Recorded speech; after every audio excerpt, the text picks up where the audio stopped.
Hi, this is Rob from Pineapple Creations, and back in April, I challenged my followers on my Instagram account to build things out of found materials in honor of Earth Day.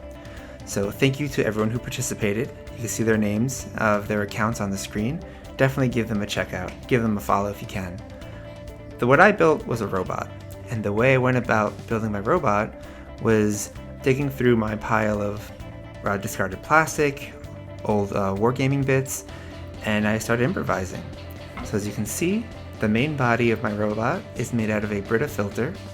The legs and gun are from various wargaming bits. The head and chest piece are from medical equipment. The eyepiece is from a bubble gun. The robot arm is from an old Matrix toy. And when you put everything together, after a lot of gluing and improvising, I ended up with this magnificent little stompy murder robot machine. It was really fun to build with found materials, not really have a plan, and I feel like because of that I really got to be creative. And after I built it, I had to start painting it. I started priming it with Badger's Minotaur, like their Stynylrez primer line. It's a great primer. It's great to go through your airbrush. I use a Badger Patriot, and I started with the black, worked my way up to gray, and then ultimately hit it with the white as a zenithal prime approach. Zenithal priming is great because when you hit it from the higher up point, you build a natural light gradient onto your model.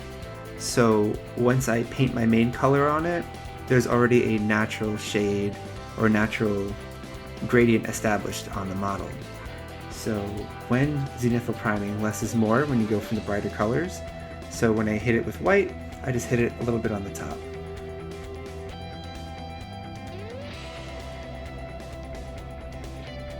So after I primed it, I decided to go for the science fiction look, and I used Minotaur's troll hide as the main color of the robot because I thought it'd be cool to have a teal robot.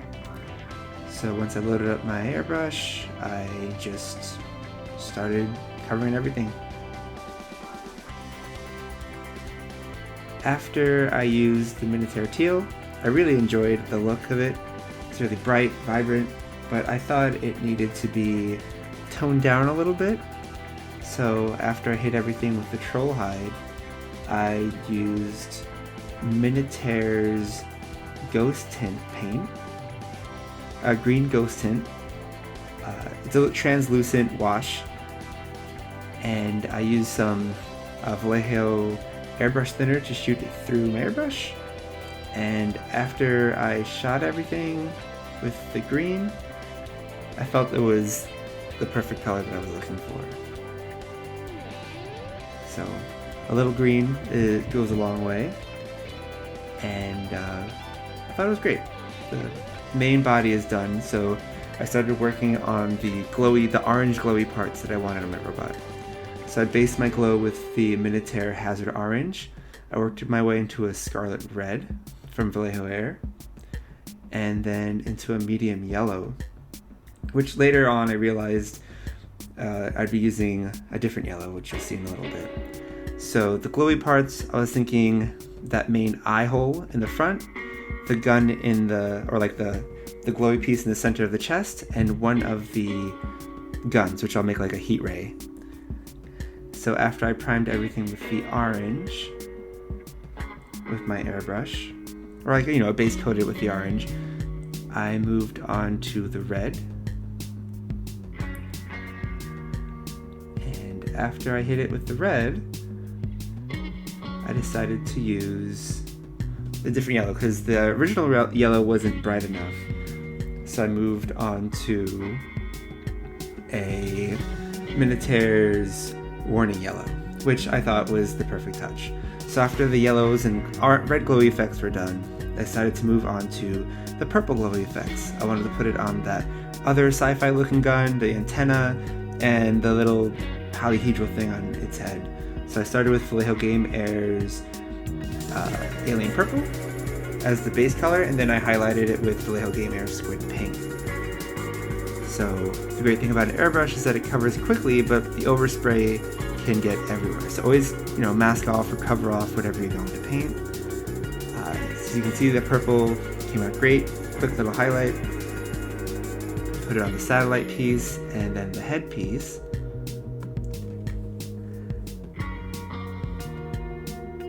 And after the head piece, I went over everything with pink. Less is more with the pink, so you have that little gradient built up. So I put the pink on the other laser-looking sci-fi gun, then the center of the satellite piece,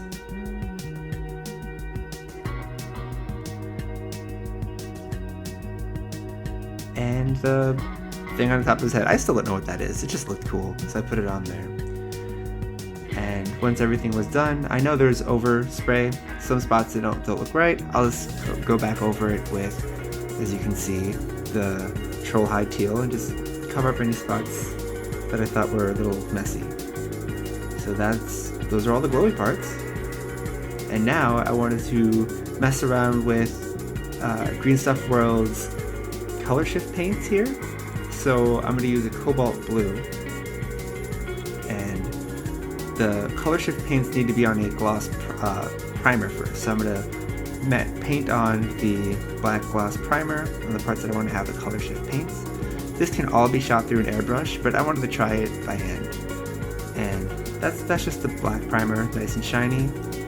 And once you see the cobalt blue, you'll understand why I chose it. I think it's super science fiction. It's really just fun to look at, and it's very alien. So it's such a nice color. So I painted that on.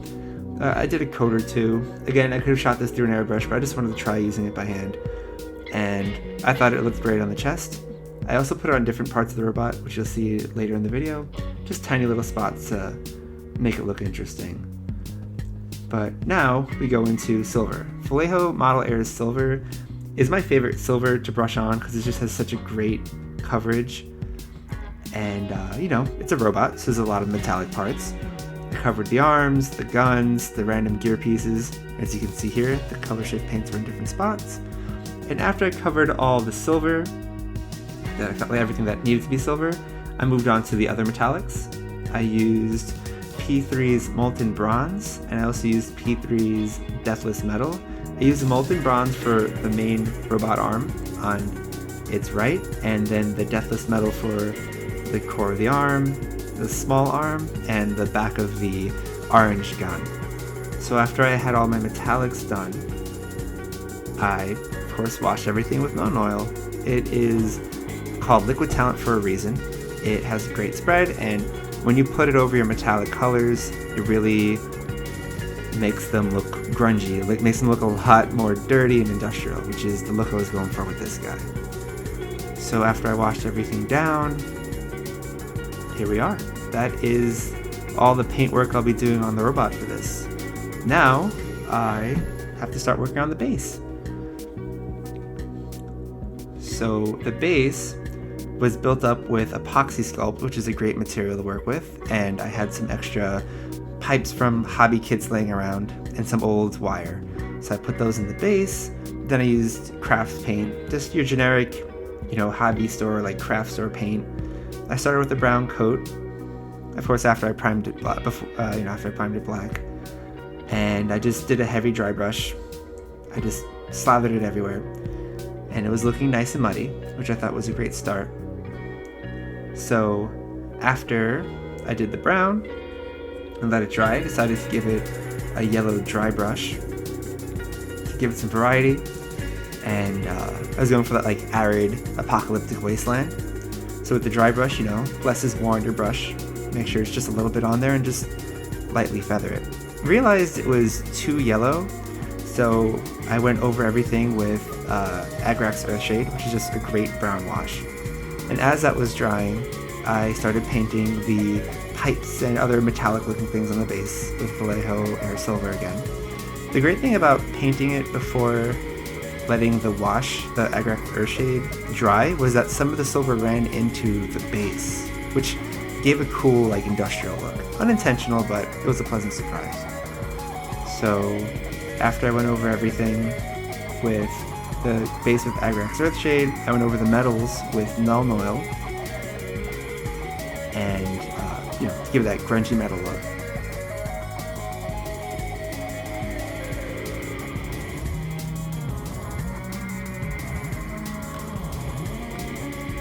Everything's looking appropriately dystopian. And once everything is dried, I put some skulls in the base that I highlighted. Everything is looking nice and grungy. But pigments always add more depth to things. So I was using Vallejo's Burnt Sienna and Red Ochre. When using pigment, I use isopropyl alcohol and to help put it onto the base, and it dries faster. So you want a little bit of rubbing alcohol and a lot of pigment on your brush, and then I started dabbing the brown around the base to make the dirt look more dirty. And then I used the red ochre and a sponge to sponge weather on some rust effects. It might not look like much now, but once everything dries, it looks great. It looks super rusty, super dirty. Definitely looks like a robot's been running across a war zone. And I just wanted to add some more color to the base, so I used GW's Megos Purple on a wire. Just have a purple wire. Something to kind of catch the eye. And after that, I added a caution radiation area sign just to really plant that science fiction motif. And that is one complete robot made out of pretty much trash and found materials, extra bits I had laying around. I hope you liked what you saw. If you did, give this video a like or subscribe or comment below. And I hope you are inspired by this and happy building. I hope you learned a thing or two from this.